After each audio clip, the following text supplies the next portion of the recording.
আপনার মাকে এই 3টি কথা কখনো বলবেন না, নয়তো আপনাকে সারা জীবন কাঁদতে হবে। যদি আপনার মা আজও বেঁচে থাকেন তবে এই ভিডিওটি শেষ পর্যন্ত অবশ্যই দেখুন এবং কমেন্টে লিখুন আলহামদুলিল্লাহ। প্রথমত, মাকে বলা আপনি কিছু জানেন না। যখন মা কোনো পরামর্শ দেন তখন তাকে এটা বলবেন না যে আপনি কিছু জানেন না। মনে রাখবেন, যখন আপনি কথা বলতেও জানতেন না তখন তিনিই আপনাকে কথা বলা শিখিয়েছেন।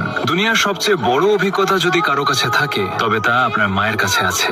দ্বিতীয়ত, মাকে কখনো বলবেন না আপনি আমার জন্য কি করেছেন।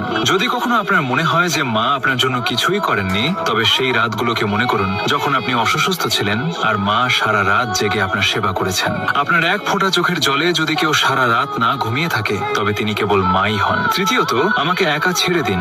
রাগের মাথায় মাকে কখনো বলবেন না আমাকে একা ছেড়ে দিন, কারণ একদিন তিনি সত্যিই আপনাকে চিরদিনের জন্য একা ছেড়ে চলে যাবেন। তখন আপনি চাইবেন কেবল একবার তার সাথে কথা বলতে, কিন্তু তখন অনেক দেরি হয়ে যাবে। যদি আপনার মা বেঁচে থাকেন